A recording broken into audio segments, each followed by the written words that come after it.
I'm going to make an admission to you. One that I don't admit to many people, but most of the people that know me probably understand completely. And that is every time I hear the word no from someone, I take it personally. I really do. We're going to talk about why I do that. You're probably not different than me, and why it matters and how to deal with it. All that and more on today's episode 823 of today's Antidote. Stay tuned for today's Antidote, brought to you by the Renegade Success Network. Today's Antidote features a healthy dose of thought-provoking insights and information for business owners, entrepreneurs, leaders, and nonprofit professionals. Each day since March of 2020, this program has offered that one thing to help you continue on your own unique pathway to success. And now, Renegades, we bring you Bob Graham and Tom Brush. Good morning, Tom. Good morning, Bob. How are you today? Okay, I made a pretty bold admission there, and now I'm starting to feel a little queasy, but that's okay. We'll get there. You wanted to do the introduction. I did. You tried to say you had wisdom. I'll give you that, but sometimes you just got to go at it. Fair enough. Well, we'll see how it goes. Yeah, we will, won't we? Can't pull it back now. True. It is live, so you're right. It is live. Pull it back. Yes, exactly. Excellent. All right. Well, we're back live, or actually are live after we recorded yesterday's message. So that's right. We did. Those of you who missed us yesterday, you saw us. We just weren't in person. But today we're back. And we're ready for today's Antidote, our daily broadcast and podcast, where each morning Bob and I share our thoughts and ideas around a topic. Usually it's a topic for the week, and then we dive in a little bit deeper on each topic. As Bob mentioned, this week we've been dealing with no. It's a challenge. It's interesting. I was thinking about this. I wonder if we should have done dealing with no first, and then all the support that you could have around you. Or maybe it was helpful to have everybody understand where is all the support before you really start to dive in and deal with no. So I don't know, maybe, not sure. I have to think more about what the order might have been different. Could have been. Yeah. Anyhow, as we have that conversation today about dealing with no, and it's not about you, even though it sounds like Bob thinks it's about him, please feel free to share your thoughts and ideas as we go through the conversation.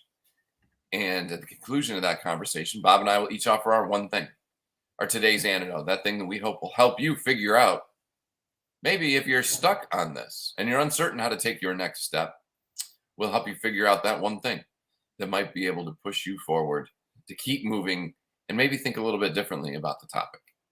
And of course, if you have a one thing you would like to share, please feel free to put it in the comments. So we know it'll not only add value to our show, it might be that thing that someone else is looking for. They're not really hearing it from us, although we hope they will. They are hearing it from you differently. And that thought or that idea will be the thing that'll help them move forward. So please feel free to share your value. Before we dive I'd love to hear from anyone who struggles with hearing the word no. That would make me feel good that I'm not the only one on the island here. Well, it'll just be interesting to see if other people are willing to admit it. Or maybe they have friends who struggle with the word no, and they know their friends struggle with it. I have a friend who struggles with this, that, or the other thing. Fair enough. And before we dive into that conversation, though, each morning Bob and I share our celebrations. So, Bob, what are you celebrating today? I'm celebrating that I go to a lot of networking events. And yesterday I was at a networking event, and afterwards I met with someone about possibly working together. And he said to me, you know, every time you give your 30 to 60 second ad about yourself, your elevator pitch or whatever it is, he's like, yours always draw my interest. They really make me think. You must work so hard on those.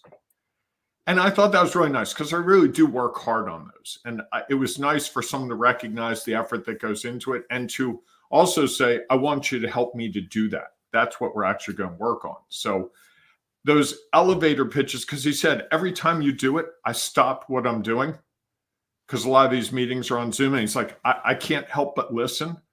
and you're always talking to me.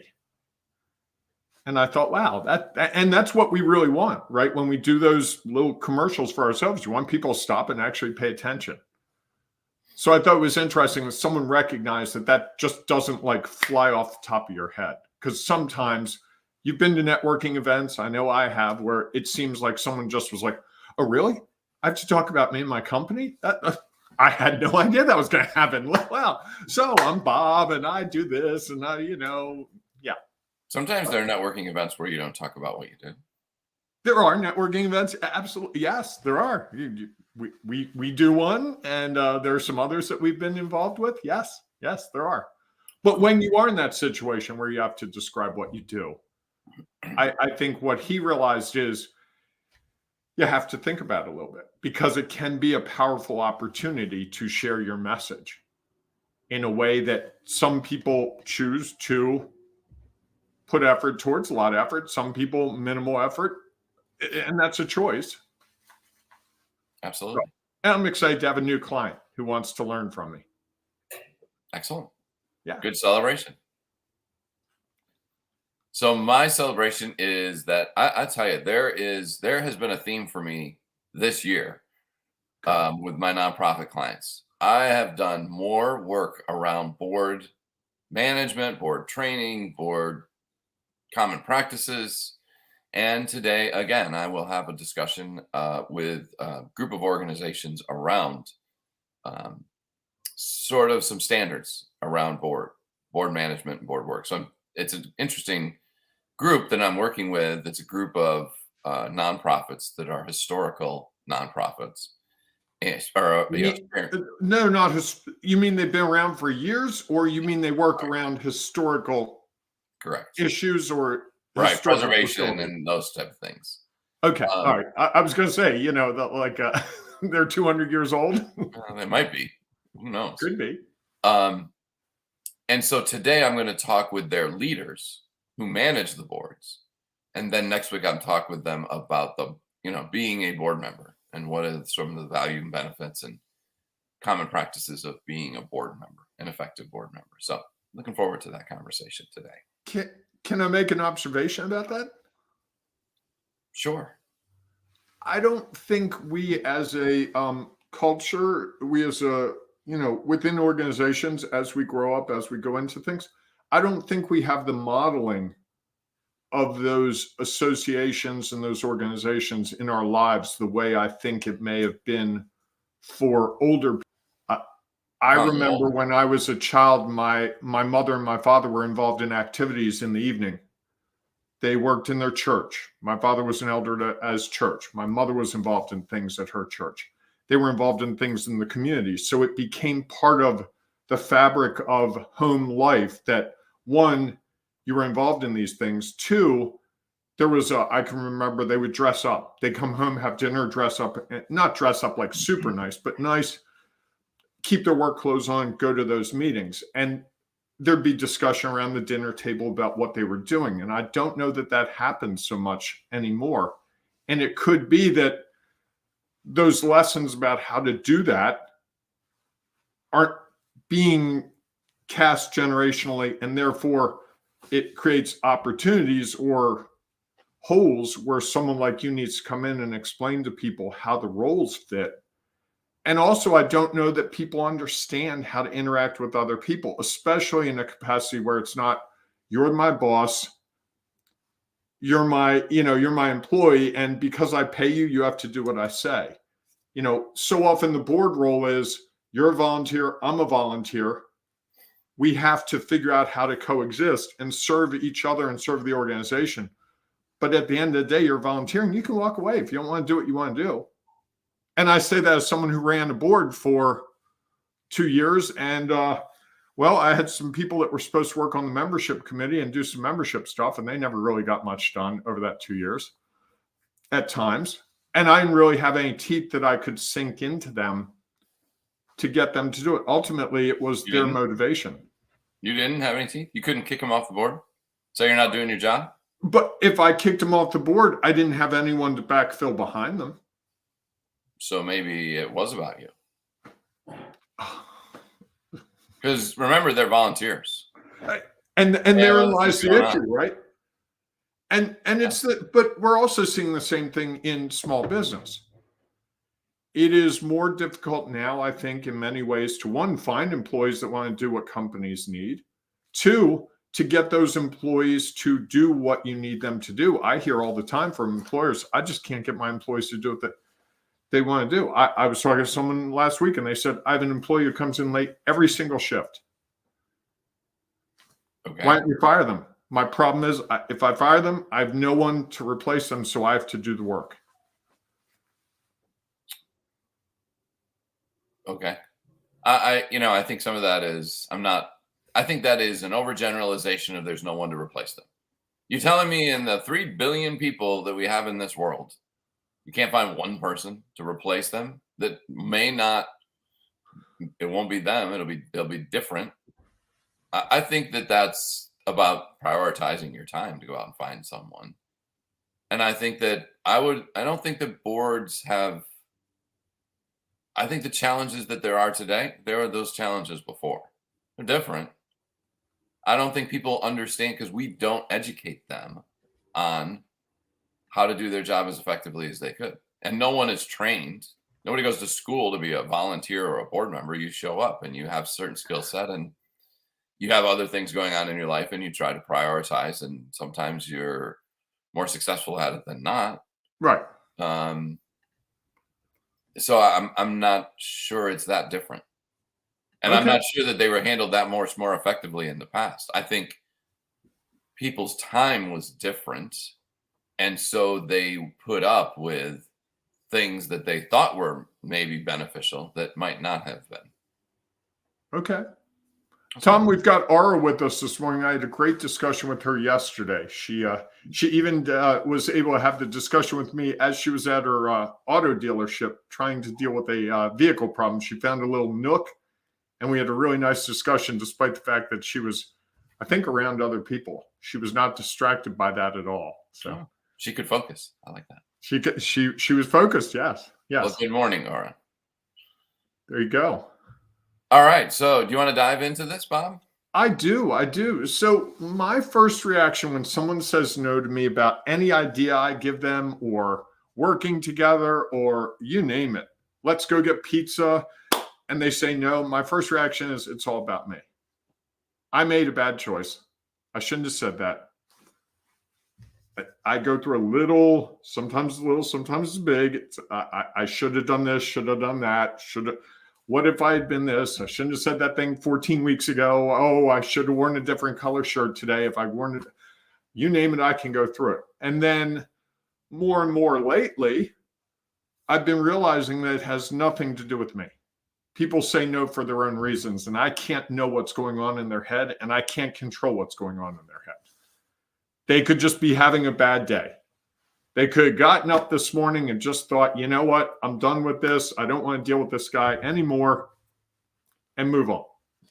It could also be they got information from someone else that competes with what I've said, and they're trying to figure it out. I see Michael's with us. Let me, I'm not sure how Michael can be here because I thought he was in court all week, but maybe that's an outcome. I thought I haven't seen anything or heard anything. Michael says, I think sometimes if you get a no, it's important to understand why they say no, especially if you're paying for the advice or working for them. Keep an open mind is key and see the other side so you can understand. It may surprise you. And I couldn't agree more. I get surprised all the time when people say no and they explain to me why. It's like, oh, that's a really good reason. Huh, I hadn't thought about that. The reason. Yes. But it could be a really, a logical way to, just for them. It makes sense to them. And we can never know what's going on in someone else's mind. It's what's real for them. Yes. In the moment. That could change. And so I think that I think there's an interesting, in some ways it's not about you. And in some ways it is about you, just where, I don't even know how to say this. It's about you because there's something in there that they haven't connected with. which again is about them, really. Mhm. And, I think all we can do, even though I think there are times we could do things differently, that maybe we would better understand, if we better understood them, we would do things differently. And so sometimes I think we ask too soon, where we don't have all the information that we might need that might help us connect and engage with them more effectively, so that they understand the value that we provide, our widget provides, whatever the case might be. We understand a little bit more about them and how they like to hear about our services, our widget, whatever the case might be.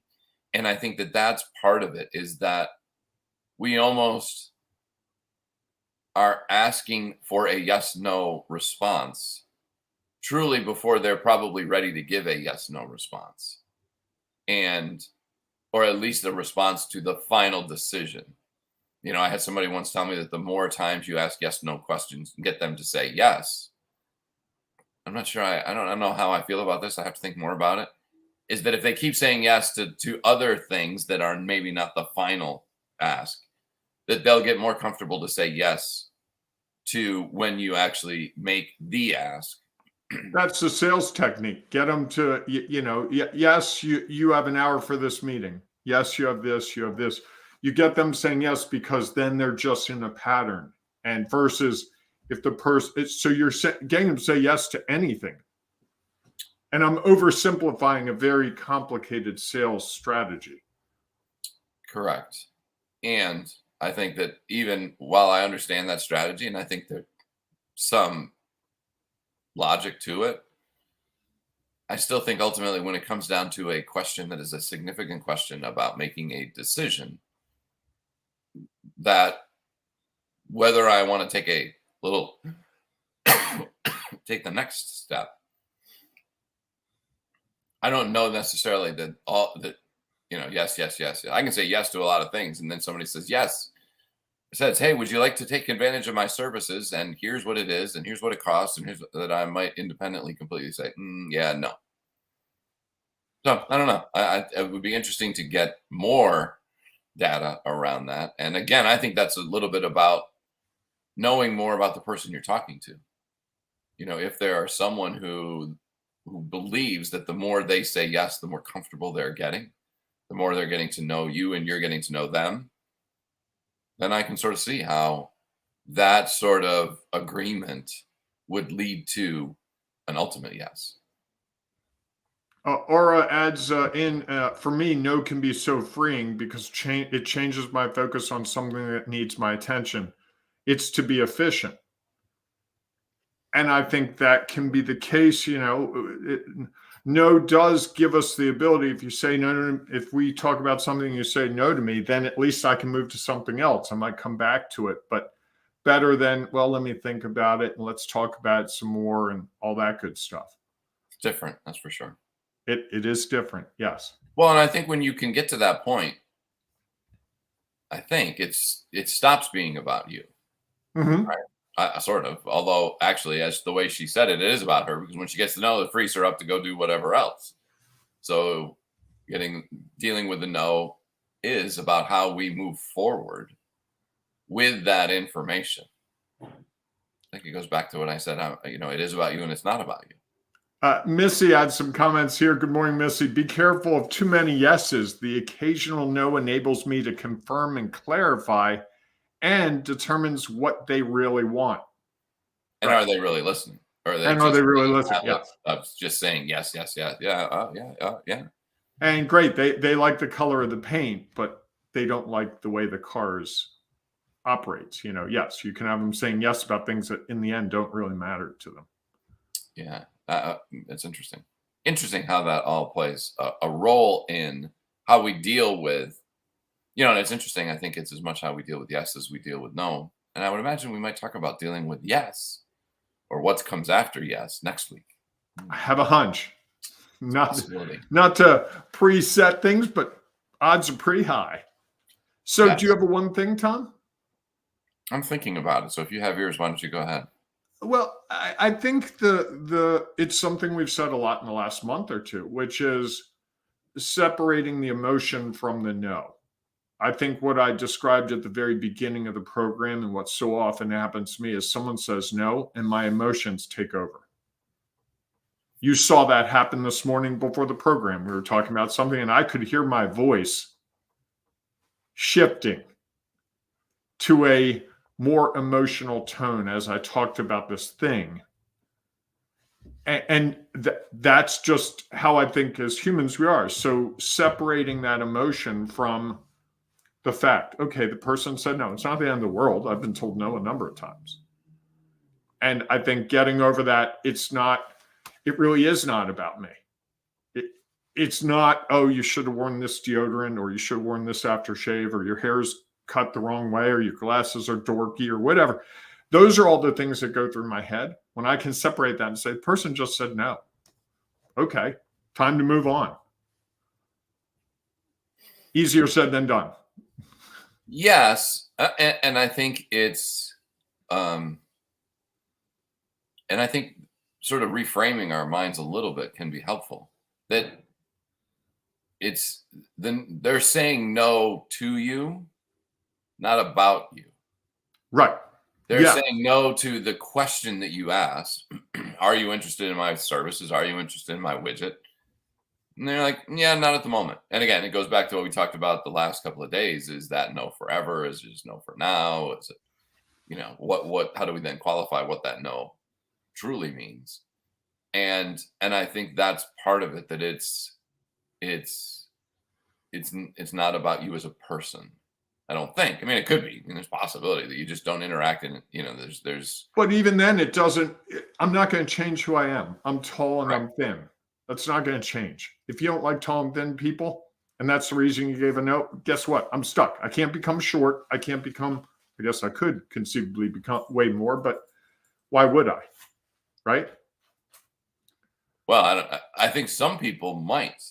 Some people say, if I got a no, it's because something about me, not what I'm offering, not the value it has for them, not how much impact it might have in where they're at or what they're trying to accomplish. So let me change me to maybe attract others. And I think that's misreading is the correct word. I think it's putting an overemphasis on us and less of an emphasis on the value that we're trying to add to them. Usually if we get a no, it's something that's going on with them. And it says sometimes a little bit more about them than it does about us. That maybe they're just saying no because they have fear. They're unconfident. They're uncertain. They're like, well, why might I do this? Or, there's all the other responses that you could get or clarifications to the no that a lot of times says a lot about them and where they are and how maybe we have to work differently to help them get to another place so that they can then get to a point where they can see how yes could be valuable. Sounds like we all have work to do in that case. Well, I don't know. I If wouldn't we choose, right? I wouldn't want to presume that other people aren't in a different space with that than maybe you or I are. So I would just say individually, we might have work to do. Okay. All right. Well, I want to thank Aura, Michael, and Missy for their comments this morning. It was great to have those. They really added a lot of flavor to it. And I see we've got some more coming in. There you have it. Michael says culture can also play a role. That's what's important to commit. That's why it's important to communicate. I would agree with that. And Aura says, to your point, Tom, some people are not really for what we offer. It's just where they are in their journey. Yes. I think something I've meant to say ready, I think. What's that? I think she's meant to say ready. You're right. So yes, some people are not ready for what we offer. Yes. Exactly. Thank you, Aura. She came back and clarified that as well. Okay. Yeah. Sorry. I trying to correct it, just didn't get it. That's okay. All right, everyone. Thanks so much for being with us. And thanks to everyone who shared their thoughts and ideas. We greatly appreciate it. Is today Thursday? It is Thursday. It's Thursday. So a couple of things before I wrap this up. One is, as we shared, Michael has some developing things going on, and we give our best to him and hope that things are moving along, whatever that might look like, Michael. And so thank you for your comments. We have another Renegade Success Network member who has some things happening this afternoon that I want to, if he's listening, let him know that we're thinking about him, and hope that everything is helpful. Let's put it that way. Okay. And then to Missy and Aura, thank you for sharing your thoughts and ideas. We greatly appreciate it. And if you're listening to the podcast and you have something else you would like to share, please feel free to put it in the come to Facebook or YouTube or somewhere else where you can share your comments, or join us in the Ring of Renegades Facebook group where you can share your thoughts and ideas there. And I would offer is that if this is something you're really struggling with, if you just can't get off of the point that it's all about you, maybe you want to have a conversation with Bob and I about that, because that might be something that, if you have, as Bob alluded to, some work to do in this area, that might be something we can help you with. And we're in the middle of offering a program right now that will be a 90-day program to help you try to figure out how to have more control, maybe over your day, or in this case, maybe over yourself, and how you are able to maybe stop judging the results that you get and start learning from them. So if you'd like more information about that, reach out to Bob or I, and we can provide you with some further details about what that looks like and how that might help you go from where you're struggling and uncertain about this topic or another one to a point where you feel like you have more control and you're more confident, not only over your day and what you do with it, and also your business and how you can take that to the level that you want to achieve. So, again, we look forward to seeing you inside our Ring of Renegades Facebook group. If not, we'll see you tomorrow morning, 7 a.m. Eastern time-ish, for our next episode of today's Antidote. Hey, embrace the renegading you. It is so worth it today, this beautiful Thursday. Yes, it is. All right, everyone, go out and enjoy the day. We'll see you soon. Thanks for listening to today's Antidote, powered by the Renegade Success Network. The Renegade Success Network helps you confidently create your own unique pathway to success. To learn more about the Renegade Success Network and how you can take your next step, follow us on Twitter, connect on LinkedIn, or join the Ring of Renegades Facebook group. For full details on how you can join our community, go to renegadesuccessnetwork.com. Embrace the renegade in you.